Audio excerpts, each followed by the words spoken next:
So, welcome to the show, Dr. Shefali. I'm so happy to be here. It's my honor. Thank you for having me.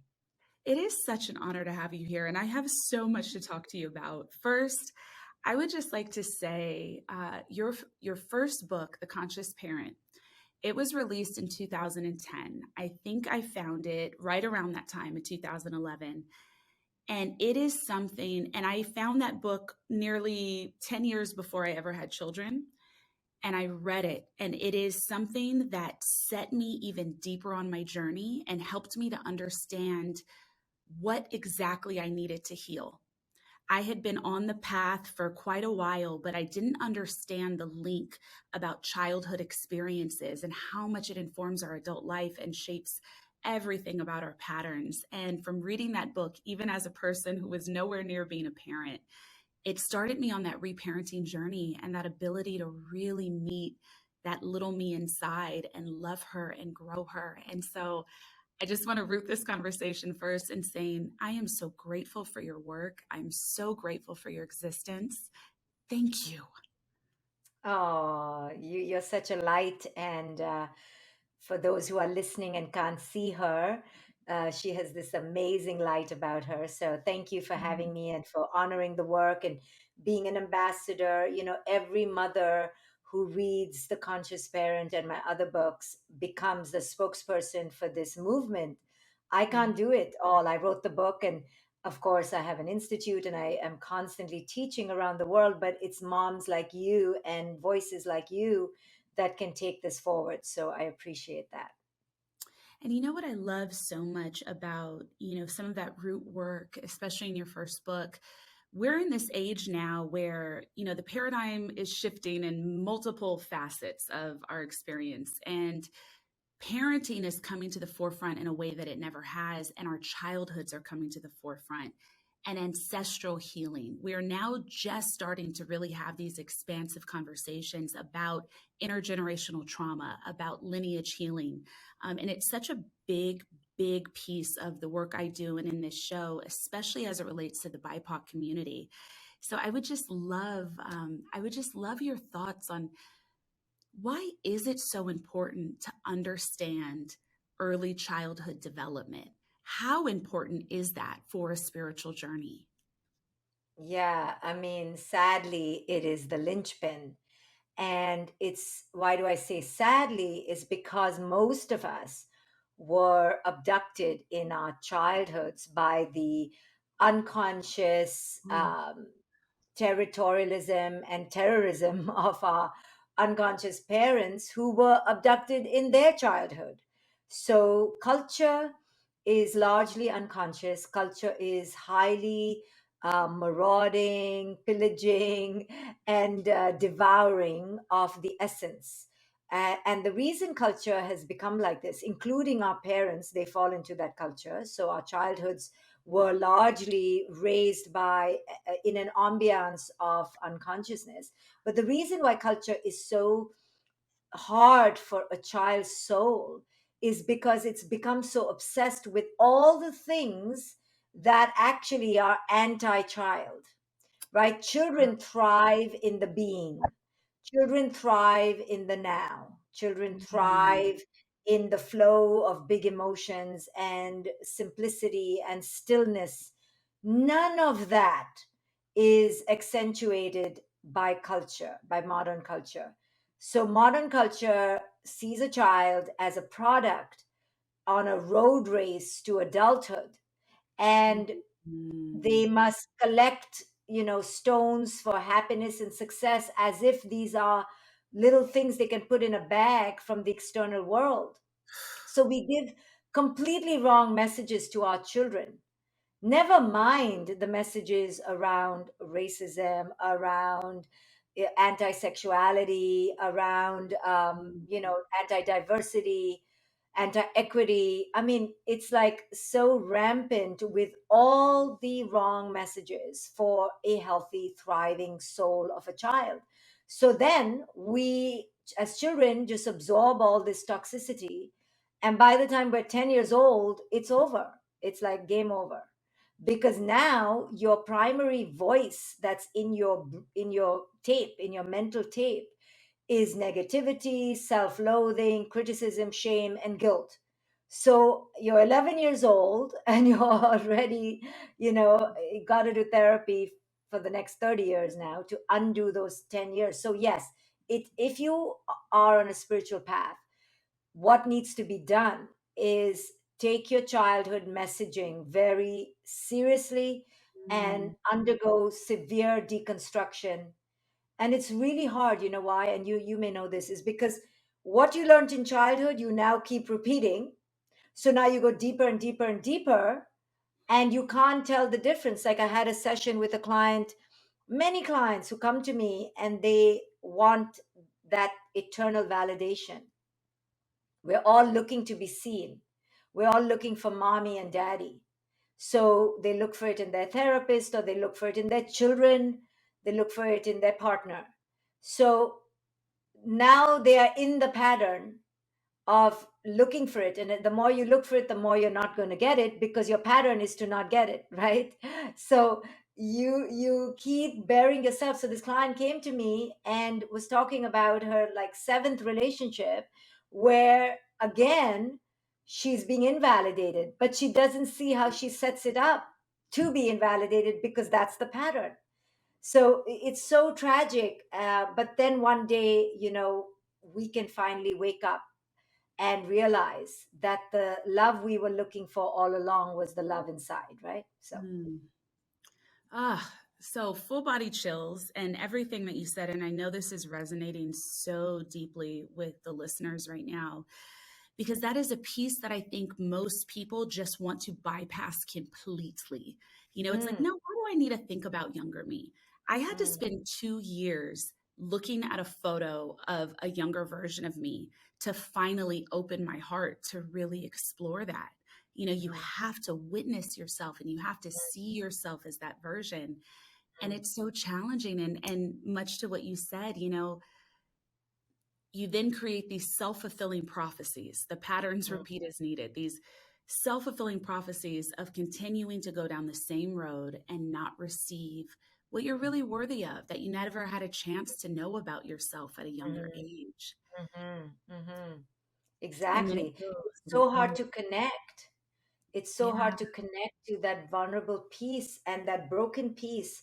And yet, it is that broken piece that is creating cracks after cracks in our lives currently. But they show up as the boss, or they show up as the child's tantrum, or they show up as the weight gain or the addiction.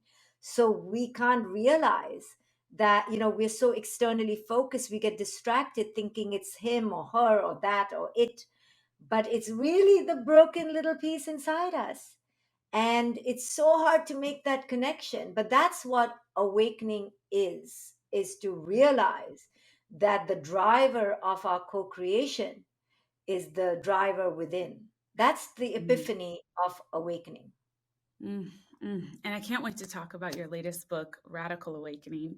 But something I would love if you could kind of really illustrate it for those doing the work of self, especially for our parents and our moms. Why is parenting so triggering when you're in the midst of it, even if you have the best set intentions of everything that you may want to do differently? I think you very often, those that experienced emotionally immature parents or childhood traumas, you have these big, big, big intentions of who you want to show up as for your kid. And then as you're in the midst of parenthood, especially around those toddler years when it gets messy, you start to maybe behave in ways that you don't want to. And then you start to develop shame. And why is it so challenging to parent, even with good intentions? Yeah, good intentions does not make a good parent. And actually, good intentions doesn't do anything, because the intention is we always say, but what is the intention? Well, the intention we all have is to be a good person, right? Mm, But good doesn't mean conscious or awakened. So awakening means to understand what your triggers are and why you're being triggered.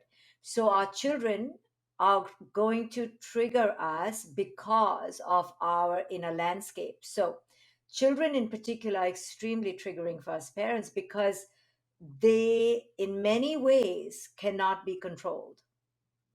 And we grew up with so much control and suppression and oppression Mhm. that when we confront this being who culture tells us we should be able to control, but we can sense that this is a wild animal. Mhm. It's, I mean, we're all animals, but this is a wild one. Um, we panic because we have been so indoctrinated in this idea around control, and were raised with the stick and the punishment and the shame and the guilt. So now when we face that, that submission again, we're like, I can't submit again. I've Mhm. been submitting to my Mhm. parents, and now, and we look at it as a competition. We look at it as a who's going to win. And then we want to overcharge and oversteer and override these little beings, because that's what happened to us. So we are working within this framework of control and shame constantly, and we don't realize that our kids are not trying to control us. When they say no to us, they're not oppressing us. When they are yelling, or many parents say, my kid talks back to me, I go, yeah, why didn't you chop off their tongue? So but we look at it as such a demolishment of our sovereignty. You know why? Because we are disconnected from our sovereignty since birth. So now whatever little bit we have because of our age, that's being, we look at it as, oh, then here's the next abductor, here's my next slave master, here's my next taskmaster. If you look at our lives, we are born to the parent who is our boss, then we have a god who is the boss, then we have education and teachers who are the bosses, then we have the boss at work, and we're constantly hopping from one authority figure to the next, and never really reclaiming our power. So now when our kid comes, we project like, oh, now I'm the boss of you.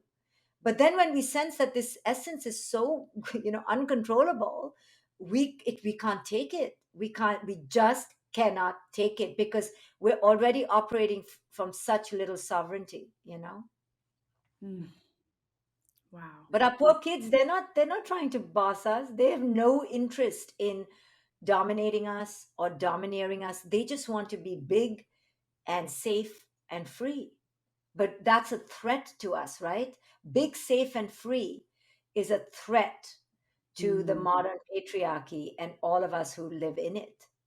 Mm. Mm.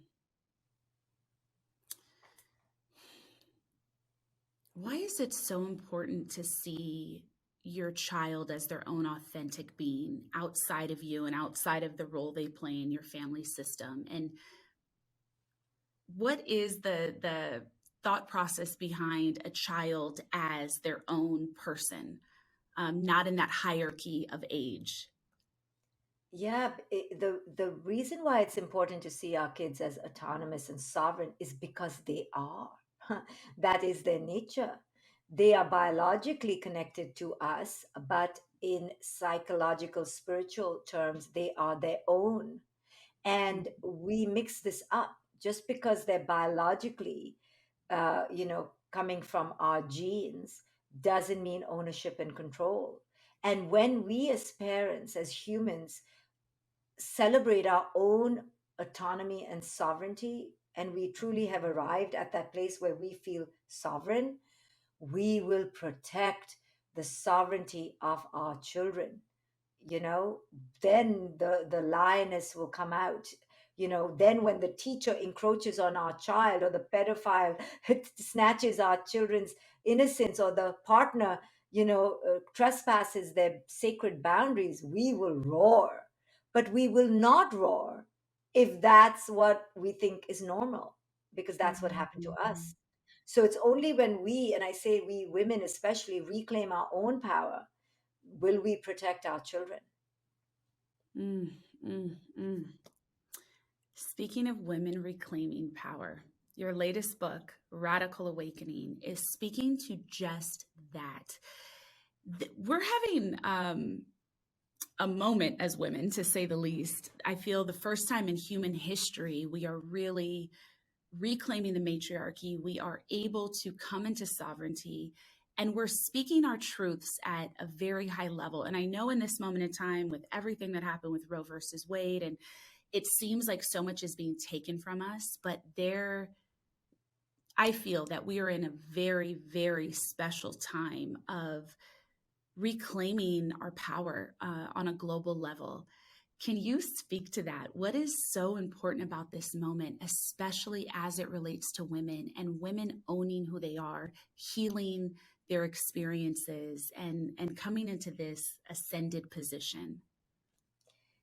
Oh, it's so powerful that we do this work, because, and so pivotal that we do this work, because we have given up our power almost passively, willingly. If we keep looking at ourselves as victims, we will not rise. We must look at ourselves as active co creators of the toxic patriarchy. The patriarchy is not evil, matriarchy is not evil. It's the toxic elements that need to be uprooted, but we are part of that toxicity. We are complicit. Now, are we in a weaker position in this dynamic? Yes, but we play into it. As mothers, we raise those sons who then become part of that toxic patriarchy. And as women, we are complicit. The way we are giving up our worth to the cosmetic industry is our submission to the patriarchy. The way we compete against each other is our giving in to the patriarchy. You know, everything we fight against in the patriarchy, we in our own ways do it to ourselves and to each other. Don't you see yourself? Or I see myself, oh, I criticize myself based on the white standard of beauty. I don't need to do that, but I do that. So I'm complicit.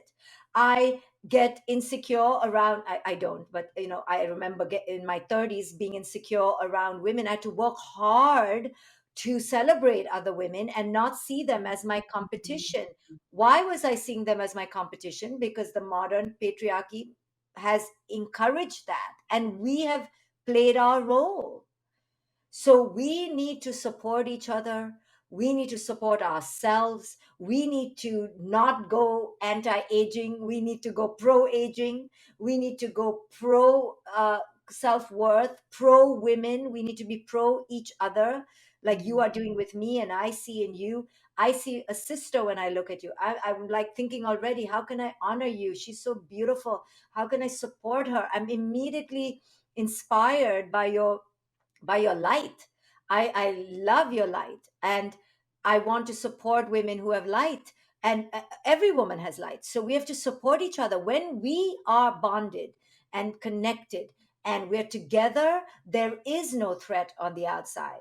There's no competition from the outside. So we are the ones who have undermined our own power. Of course, there is such a thing as dominance and males having more privilege. But let me tell you, if we're brutally honest with ourselves, we have, without our realization, given up so much of our power as well. Oh, oh my God. ah, The just main way we've given up our power is that we think we need men, we need their loyalty, we need their fidelity. Then we're upset when they're, not articulate and not emotional. Yeah, because we're looking for them to do things that we need to do for ourselves and for each other. yeah, We can fill a lot of our holes on our own and with each other, and we don't capitalize on each other. wow. We don't have sisterhoods and communities. That's why I have a whole female community called Luminous, and I keep it at $25 a month, because I want women to support each other. And we have to connect and rise, not against men, but rise for each other, for our daughters, for our sons. This is not against men at all. We have to, we have to, we have to. I mean, I know everyone listening to this right now is like, pew, pew, pew, like brain going crazy. And for anyone listening to this that's feeling some charge right now, I just want to invite you to breathe into it. Take a few deep breaths in through your nose, out through your nose, because this is a lot of information to take in. And there is so much to begin to be curious about within ourselves. You know, within the healing journey or spiritual journey or the journey of ascension and awakening, there are those ebbs and flows, right, Dr. Shefali, where it's like you feel so gung ho about your healing. You start to notice, you know, where your truth is and notice where the pain is buried. And then comes the exhaustion, especially when you start to see how complex and layered it is. And especially sometimes when the grief comes in about the experiences that you did not give consent for, or the experiences you wish had been done differently with you. How can one navigate that? Because this is a lifelong journey and it is a lot. And everything you just described is so layered. It almost feels like as women, we get it from every conceivable angle, every facet of ourselves. There is like an opportunity to cleanse. How can one really keep going on the journey, especially when it starts to get into those tougher, shadowy parts? Yeah, it's really, the fact is that it's really crappy. And women of color, uh, indigenous, black, intersexual women, the ones on the fringes, it is really, really, really angry making, and then you feel hapless and hopeless. But if we can just focus on the now and realize that we are products of generations of inequity, generations of unconsciousness, and it Mm. takes a toll. It takes a toll. I mean, you and I know so many moments where I can see that if I was a man, I would be treated differently. So many moments where I know, I feel it in my bones. If I was a white woman, I would be treated differently. I know if I was an American, I'd be treated differently. And people can say it's our imagination, but it's not. And we need to validate that really shitty isms are against us: ageism, sexism, racism being the most deadly, toxic, pervasive, cruel. And we have to validate that. We have to honor that that's shitty and we're banging into invisible barriers. Honor that and that pain. Don't bypass it. But Yeah. with it, we cannot give more than what we've already given, right? So if we were already, quote unquote, pillaged and abducted or raped, so spiritually raped, now I cannot give more, right? So that's how I operate. I go, okay, you took that, you took that, you took that from my generations of ancestors before me. But now I can't give you my mind now. I can't give you my heart now. But I have that wealth of information that tells me I don't live in a world that is conscious. I don't have to be terrified, but I do need to be discerning. I do need to be on my game because, it is a terribly unconscious world. But accepting that is the place to start to then Mm. create change. You can't create change through resisting that because then you're fighting it. You have to accept that the world is unconscious. Most of the people you meet will be horrifically unawakened and really big time assholes. And now, given that Whew. truth, what do you do with that truth? You don't keep yelling why you an asshole. You go, okay, hello, asshole, right? You say, you welcome it because you see it clearly, and then you can make your choice. Do I talk to him or her? Do I change him or do I leave? But you can't fight it. You can't go, why are you an asshole? See, that's a waste of time. It is what it is. The world is racist. America is racist. It is what it is. Now within that you can find your jewels of gorgeous awakened souls, but Mm. don't hold your breath, right? Ugh.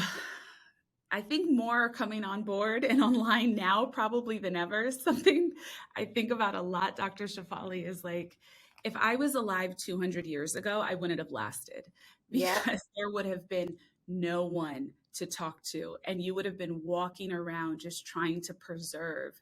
Mm, And it just, something that does feel good. And there is quite a bit of bypassing spiritual narcissism and a lot of, people learning language that they're mm, not living and embodying.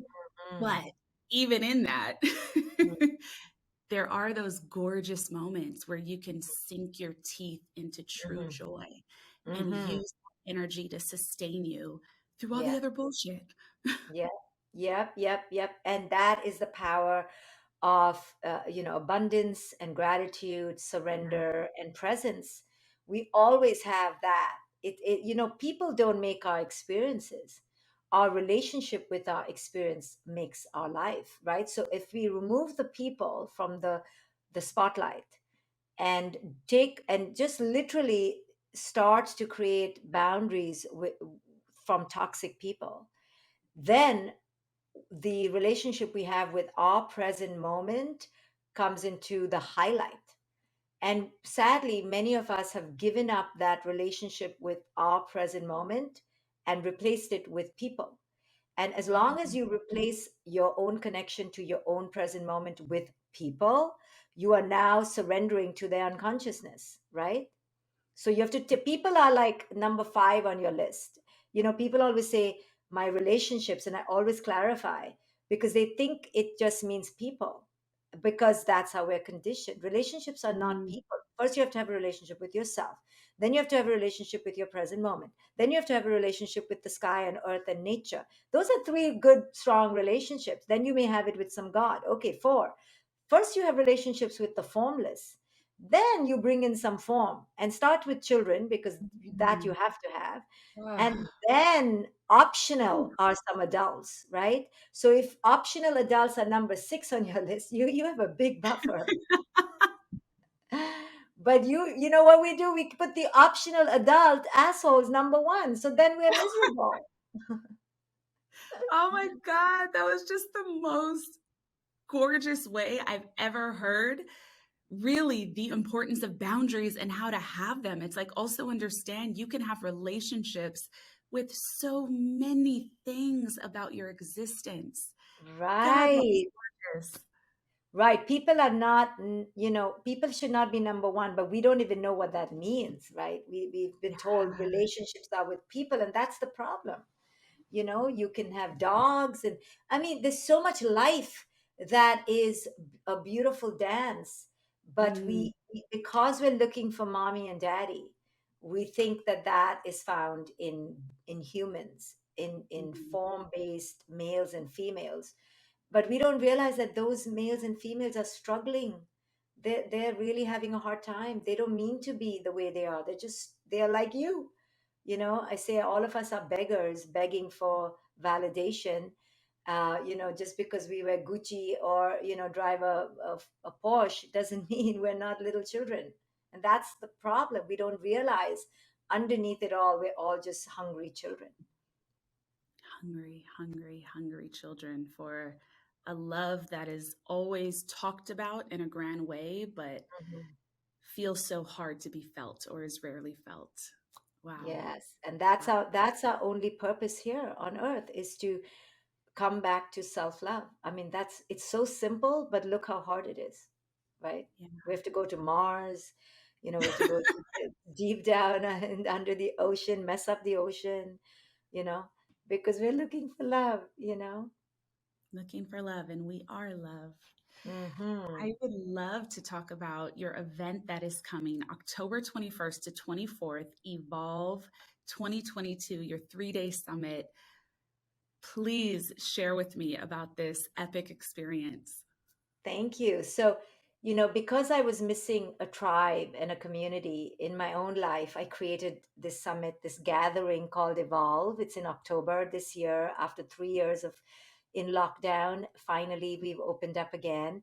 And if people resonate with my teachings, then they can join me at Evolve, because it is a room full of people who are like you, then who resonate with these kinds of teachings. And my teachings really help people to reframe the entire paradigm of living and Mm. deconstruct all the wrong and faulty toxic misbeliefs that we have bought into. Because if you released yourself from what culture has told you, what is left behind in the sieve is liberation. And it's so, I was going to say easy to do, but uh, after a few decades, yeah, um, you just have to do the work for a few decades. How long will it take, Dr. Shafali? I'm like, it's so easy. You can do it. You can do it. And then they ask me, how long? I go, oh, for the rest of your life. Well, Easy just doesn't mean it's quick. I said easy. I didn't say it's quick. maybe next lifetime too, but whatever. There's no such thing as time. Right. But if you keep it as your focus, it becomes easy and easier. Yeah. So Yeah. that's what Evolve is about liberation, it's about freedom, it's about empowerment and finding worth and returning to self-love. So within a community, see, that's the key. It's with a room full of people like you and me. And that's the beautiful thing about these Mm. person to person gatherings. It's about being with that energy, and I can't wait. I hope your audience, some of you will join me. They can go to my website, drshefali.com, drshefali.com, and find the information there. Thank you for mentioning it. Oh, absolutely. And I hope everyone has a chance to go. And also all of the books. Everyone needs to go to Amazon, add to cart. There's The Conscious Parent, The Awakened Family, Superpower, Transform Anxiety into Courage, Confidence, and Resilience, and your latest book, A Radical Awakening. Dr. Shafali, you are iconic. You are such a mind blowing master. And I am so grateful you exist. And thank you so much for joining me on this show. Thank you. Thank you for having me. And thank you to all of you listening.